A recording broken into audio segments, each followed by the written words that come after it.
New evidence in the case of missing 6-year-old Joshlin Smith.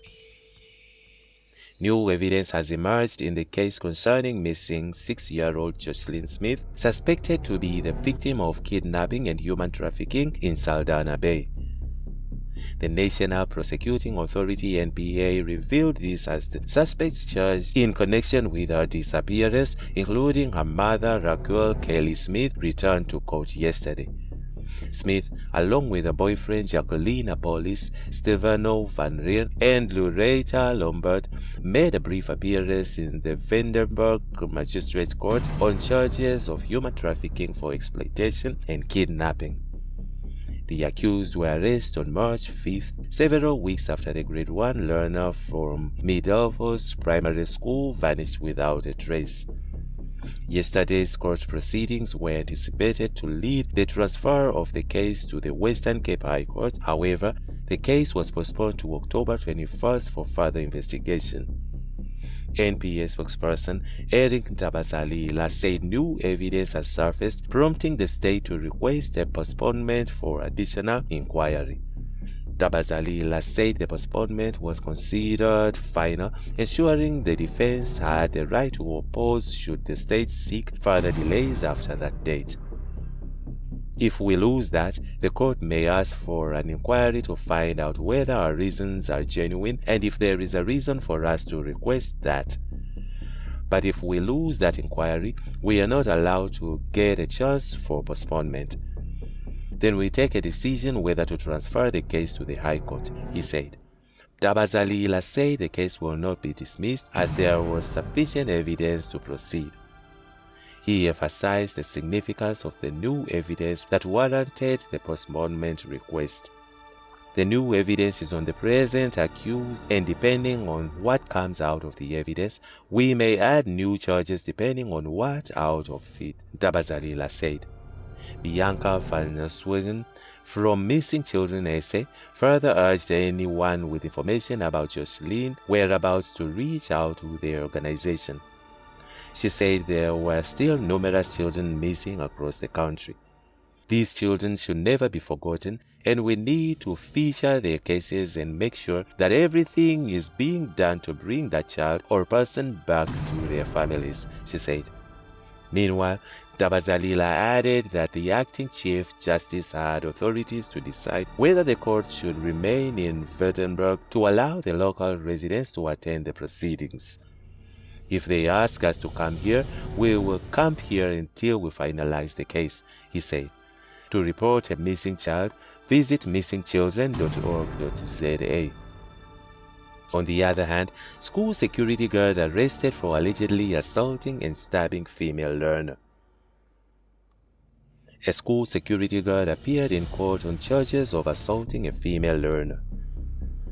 The 42-year-old man, Bulelani Daluka, appeared in the Kwabacha Magistrates Court in Eastern Cape on Monday, September 16th on charges of assault with intent to cause grievous bodily harm.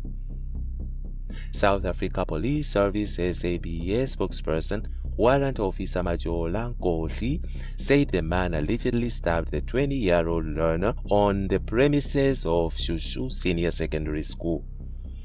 Nkohli said the learner's friends had forgotten her backpack at school and she had gone back to retrieve it when the incident happened. The victim sustained several injuries and was rushed to hospital. The incident was reported to the police on Friday, September 13, 2024, and the suspect was nabbed the following day, September 14th. The victim is currently admitted to a hospital, said Nkohli. The suspect was remanded in custody. He added that the case was postponed to Monday, September 23rd, for further investigation.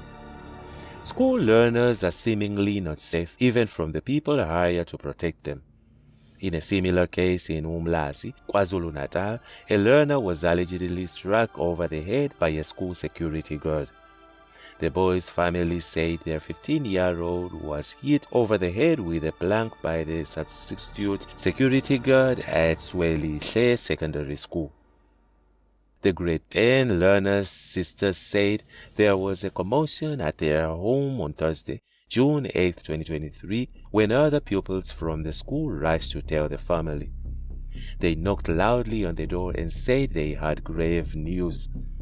I immediately knew that something horrible had happened to my brother. I recalled hearing that a student had died at the same school in 2022, allegedly in a fight, so I started to panic, she said. On the other hand, copper pipe theft suspect arrested. A 29-year-old man was arrested in the early hours of Friday, September 13th, still in possession of copper pipes stolen from a resident in Tonghat, KwaZulu-Natal.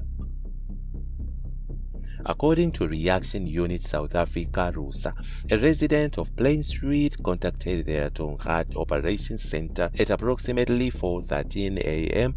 to report a theft in progress.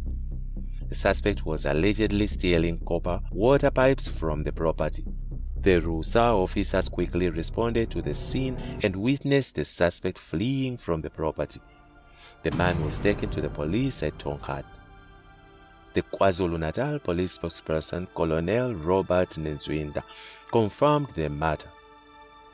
Tonghat police have arrested a 26-year-old man for theft of copper pipes which he allegedly committed on Friday, September 13th.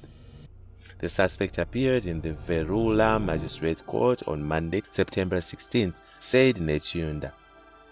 The RUSA spokesperson, Prem Balaram, said reaction officers were immediately dispatched and on arrival witnessed the suspect fleeing from the property. A full chase ensued, which resulted the thief being apprehended. The stolen copper pipes were located in his possession. During an interview, the Bamshela resident informed RUSA members that the stolen goods were to be sold to a scrap metal dealer. The proceeds of the sale would have been used to purchase drugs, said Balaram. And lastly, shock as 30-year-old man beaten, stabbed and burned to death in Delft. In Cape Town, the family of a deaf man who was beaten, stabbed and scorched to death has pleaded with anyone to come forward with information that could grant them justice or closure. The naked body of Tando Sobekwa, 30, was found in the early hours on Sunday in Dalis close by residents who was on her way to the hospital. The woman, who recognized Sobekwa, immediately informed his mother, Vivienne Marau, that her eldest son was laying in an open field just meters away from their home. Sobekwa was rushed to the hospital where he was declared dead. A devastated Marau said when she arrived at the scene, she was met with a gruesome image of her son lying bleeding with visible stab wounds. "I'm not doing well. My son was never a troublemaker. He was a quiet guy. He wasn't involved in gangs. He never did anything bad to anyone." According to a well-placed source, Sobekwa was last at his house on Saturday when two men came to call him. Like I understand, they were drinking. Then the one accused Tando of stealing his money. When he denied it, they beat him, broke his arm and leg and stabbed him, then took boiling water and burnt him with it by throwing the water into the wounds, the source said. Sobekwa's younger sister, Asamkele Marau, said she felt angry and sad. There is a lot of emotions, especially with him dying like that. He didn't deserve it, and the way it happened, those are the people he trusted. We just want the truth, what happened, so that he gets justice and we get closure. Activist Kusam Ismail said residents were deeply shocked by the murder. Police spokesperson Wesley Twig said the murder case was registered at Delft Police Station for investigation. Police attended to a complaint at the local day hospital where a victim was pointed out by medical staff. The victim sustained multiple injuries to his body and was declared deceased on arrival at the hospital. The suspects are yet to be arrested. Anyone with information about the incident can anonymously contact Crime Stop on 08600 10111. And that's it from INJIBS Crime. Stay tuned to our essay, criminals and correctional updates.